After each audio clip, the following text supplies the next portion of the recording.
안녕하세요. 삶의 신입니다. 공무원 시험 쓴소리 라디오. 공무원 시험 위장 전입은 NO 하는 게 법적인 문제를 일단 떠났어요. 위장 전입이 뭐죠? 안 사는데 주민등록 옮겨놓는 걸 위장 전입이라고 하죠. 공무원 시험에서는 우리가 12월 31일 이전까지 보통 주민등록이 되어 있으면 다음 연도에 공무원 시험 자격을 주기 때문에 지방직 시험 얘기하는 거죠. 그래서 뭐 하는지 안 하는지 저는 잘 모르겠습니다. 어쨌든 간에 그걸 하려고 시도하시는 분이 있던데, 자, 이거 왜 하지 말라 그러냐면 일단은 뭐 일종의 범죄 행위입니다. 근데 그것뿐만 아니라 우리가 공무원 시험이라는 거에 있어서 이런 일들이 나중에 어떻게 발목을 잡을지 모른다. 1번. 자, 그 다음에 2번. 옮긴다고 뾰족한 수가 있느냐 하는 겁니다. 자, 가장 큰 건 전 두 번째라고 생각해요. 첫 번째도 왜 그러냐면 우리가 이런 일들 있죠. 이런 일들이 합법적이고 뭐 아무 문제 없으면 그냥 뭐 아무 의미가 없잖아요. 그래서 뭐 불안한 것도 없고 그래요. 근데 이게 본인이 알아요. 뭔가 좀 잘못될 수도 있다라는 걸 안단 말이야. 혹시 누가 찾아왔다 그러면 가슴이 덜컥 내려앉고 그러죠. 실제로 여러분들 이제 뭐 공무원 돼서 주민센터 같은 데 가시면 이렇게 이제 전입했는데 실제 살고 있지 않은 것 같은 데를 실질조사 같은 걸 합니다. 그래서 강제 전출을 시킨다든지 그 말소를 시켜요. 아예 연락이 안 되고 이러면 말소를 시키는데 그 주민등록 말소라 그러잖아요. 그러니까 이런 업무를 본인들이 해야 돼요. 나중에. 자, 어쨌든 간에 그런데 불안하잖아요. 벌써. 해놓고도 불안하단 말이야. 물론 이제 거기 가서 살고 있거나 그럼 불안하지 않죠. 그건 위장전입이라 하지 않습니다. 가서 살고 있는 거. 근데 이제 안 사는데 거기에 누가 나왔다더라 뭐 이런 소리를 들으면 굉장히 불안하게 됩니다. 뭐 친구 집에, 친척 집에 이런 경우에. 그러면 이게 공부하던 사람들이 공부를 못해요. 불안하니까 계속. 그러니까 아예 글로 가서 살면 돼. 그게 불안하다고 생각하면. 그러니까 이런 불안증이 특히 이제 내년 1, 2, 3, 4 이 중요할 때 그런 일들이 일어난다 그러면 굉장히 힘들죠. 힘듭니다. 이 공무원 시험은 멘탈과의 싸움이에요. 작은 거 하나가 무너지면 다 무너진단 말이에요. 그래서 이게 가장 중요한 부분인데도 쉽게 합니다. 왜? 합격하면 되겠지라고 생각하니까. 그리고 이제 생각해보세요. 만약에 내가 이제 서울시에 거주하는데 서울시 같으면 거주 제한이 없기 때문에 전국에서 다 거꾸로 시험 보러 오죠. 근데 나는 이제 다른 지역에 가서 볼 수가 없어요. 그래서 이제 뭐 아는 친척 뭐 이렇게 해가지고 갖다 치자고요. 거기 가면 갑자기 점수가 뭐 미친 듯이 떨어지나요? 여러분이 생각하는 그 점수가 만약에 20점이 더 낮더라 그러면 합격할 수 있을 것 같아요? 가령 서울은 평균 뭐 85인데 뭐 지방은 만약 내가 가는 지역은 어디 뭐 저기 산골짜기를 간다 치고 뭐 가령 75점이다.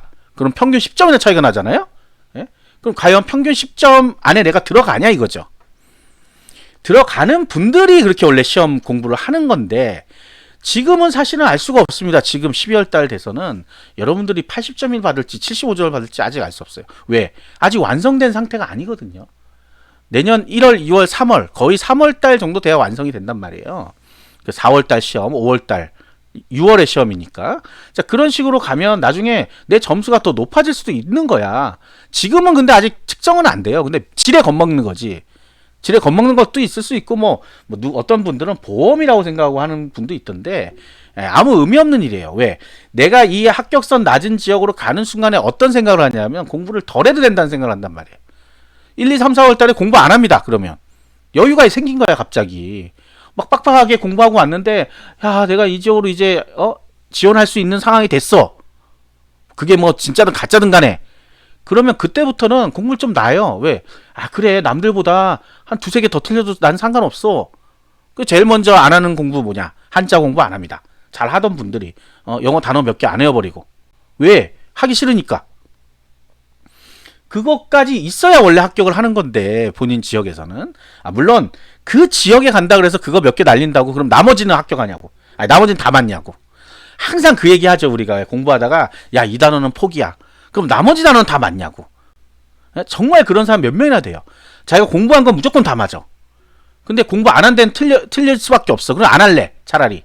그래도 자기는 80점 맞을 수 있어. 그러면 몰라도 그런 거 아니잖아. 어차피 찍을 거 뭐 점점점점 하면서 공무원 시험은 끝까지 최선을 다한 사람이 이긴다 그랬죠. 하나하나 포기하는 순간부터 망합니다. 그냥 나중에 보면 절반도 못 맞아요. 우리가 국가직 공무원 시험 통계를 보니까 과락이 52%가 났더라고요. 거의 52%가 뭐예요? 절반 이상이 과락이 났다니까. 이 사람들이 공부 그만 하나도 안 했어요? 했어. 적당히 타협을 했지. 어떻게? 야, 나는 공부 조금밖에 안 했으니까 이번 시험 안 돼. 이런 분들도 있을 거고, 어떤 분들은 또 그렇죠. 공부를 해도 점수가 안 나와요. 근데 공부를 해도 점수가 안 나오는 이유가 뭐예요? 예, 이거 저거 다 빼고 나니까 남는 게 없죠. 절반만 맞아야지 뭐 이런 생각도 있고, 그런 생각 해가지고는 되는 일이 아니죠. 예, 절반만 맞겠다고 생각하면 절반을 맞을 수가 있냐고요. 예? 목표가 조금 커야, 예? 크고 그거에 대한 구체적인 계획이 있어야지만 합격할 수 있는 거지. 야, 잘 됐다. 여기는 그냥 로또야. 가면 그냥 합격이야. 라고 생각하면 그때부터 여유가 생기죠. 어떤 분들이 가장 위험하냐면 경쟁률 나올 때 이런 거 있어요. 2대1 막 이런 데 있어요. 3대1. 그 완전 대박이에요. 막 이러는데. 예? 미달. 장애 전형이나 저속 전형 미달도 있어요. 심지어. 3명 뽑는데 2명만 접수한 거지. 야, 완전 나는 이제 합격이야. 그러고 너무 좋죠. 원서 접수는 2월달, 3월달 이때 하니까 시험은 뭐 4월, 6월에 보니까 뭐가 되겠어요? 그분들이 과락 맞는 거예요. 왜? 안 하지. 아니, 안 봐도 딱 봐도 합격인데 끝까지 하는 사람이 이길 수밖에 없습니다. 한 달이면 모든 걸 다 까먹을 수 있어요. 시험 공부란 게 한 달 안 하잖아요. 다 까먹을 수 있어요. 전부 다. 백지 상태가 될 수도 있을 정도의 시험이 바로 공무원 시험이에요. 그런데 이런 조건 때문에 내가 어디에 전입을 해서 이제 점수가 많이 낮아졌어 해서 시험을 봤을 경우에 자, 합격했다 치자고요. 합격했다고. 첩첩 3중으로 가서 합격을 했어요. 갔는데 몇 달 다녀보니까 못 다니겠는 거야. 그리고 결정적으로 가장 이제 흔한 일은 뭐냐 하면 내가 이렇게 해서 갔더니 합격을 했는데 점수가 너무 높게 합격을 한 거야. 내가 지금 실제 내가 쓰려고 했던 지역도 이 점수면 합격했을 뻔했어. 얼마나 안타까워요. 얼마나 안타까워. 그러니까 어떻게 돼요? 다니기 싫죠. 그래서 다시 리셋시키고 다시 시험 공부합니다. 듣는 순간 뜨끔하신 분도 있을 거예요. 그렇게 되는 거예요. 그리고 내가 살지 않았던 지역에 가보니까 살기가 힘든 거야. 처음에 뭐 직장만 있으면 뭐든지 할 수 있어. 사람 마음은 그렇지 않습니다. 실제 자기가 그 직장을 가고 나면 또 달라져요. 취직만 시켜주면 열심히 하겠습니다. 신입사원들의 무조건 얘기잖아요. 근데 왜 다들 들어가서 왜 타성에 젖어가지고 한가해요? 그렇게 되는 게 사람이기 때문에 그래요. 그래서 상당수가 특히 이제 이런 뭐 할머니 사는 지역, 뭐 어쩌고 저쩌고 이런데 소위 이제 군지역이라 그러는데 군지역 이런 지역에 갔다가 다시 도시로 옵니다. 또 공부를 해야 되는 거야. 한 번에 끝낼 수 있었던 거를 잠깐의 판단의 미스 때문에 다시 또 공부를 해야 되는 거예요. 여러분들은 본인이 똑똑하다고 생각해요. 근데 본인이 똑똑한 것만도 아니고 여러분들이 보는 거는 그냥 단순한 숫자예요. 합격선 몇 점. 작년에 봤던 시험들. 올해 시험이 아니란 말이에요. 올해 시험이 아니야. 자기가 봐야 되는 시험의 점수가 아니야. 합격선은. 지난 거의 점수잖아요. 지난 게 뭐 바뀌나요? 바뀌죠, 당연히. 매번 사정은 바뀌니까. 공무원 시험 인원수도 바뀌고 경쟁률도 바뀌고 다 바뀌잖아요. 그러니까 알 수가 없는데도 그냥 거는 거. 그래도 안전하잖아요 하면서. 근데 그 안전이 결국 나의 공무원 생활을 공무원 시험 기간을 늘려주는 역할밖에 못할 수도 있다는 거죠. 물론 뭐 내가 가서 잘 살아. 그럼 괜찮아 또. 근데 제가 이제 커뮤니티 같은 데 가보면 뭐 면직하겠습니다 하시는 분들 중에 상당수가 또 이런 케이스란 말이야.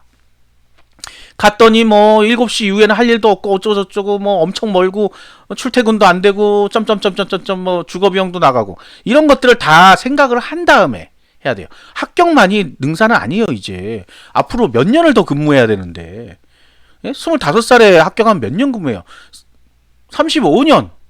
35년을 근무할 때를 내가 찾으면서 단순히 합격만 하면 되겠어 이렇게 생각하면 안 되는 거야. 그러니까 우리가 생각해보세요. 조금 높은 지역을 쓴다. 뭐 높고 낮고의 그 차이가 사실 크지 않습니다. 공부를 나중에 해보면 나중에는 알아요. 그게 5점 10점이 그렇게 큰 게 아니란 걸 알 수 있어요. 근데 그렇게 됐는데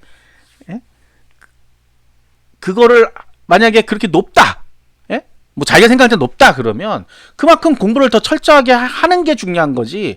포기하고 오히려 낮은 데 가자 이렇게 하면 잘못된 거죠. 그건 사실상 거의 4월 5월 돼서 거의 시험 보기 한 달 정도 전쯤에 일어나는 액션이란 말이에요. 근데 원서 접수는 이미 다 해버렸는데 어떻게 액션을 취해? 끝나버린 거지. 지방직 전국에서 한 군데밖에 접수가 안 됩니다. 옛날하고 달라요. 그렇기 때문에 이런 일들이 쓸데없이 마음 불안하고, 첫 번째 마음 불안하고, 합격할지 안 할지도 모르는데 본인 딴에는 자기가 공부 잘한다 치고 공부 게을리 해버리고, 그렇게 해갖고 뭐가 남냐 이거죠. 자, 열심히 하면 합격할 수 있습니다. 어디든지. 최고 높다는 지역도 합격자는 반드시 있어요. 그분들이 뭐 태어날 때부터 공무원 시험 준비한 분 아니에요. 다 똑같은 상황에서 공부한 거예요. 그런데 이제 본인들이 나는 여기서 해야 되니까 철저하게 공부한 거지. 뭐 빼놓는 거 없이. 그러다 보니까 고득점 맞고 합격하는 거예요. 공무원 시험 머리로 하는 시험이 아닙니다. 암기로 하는 시험이죠. 구독과 좋아요, 알림 설정 감사합니다.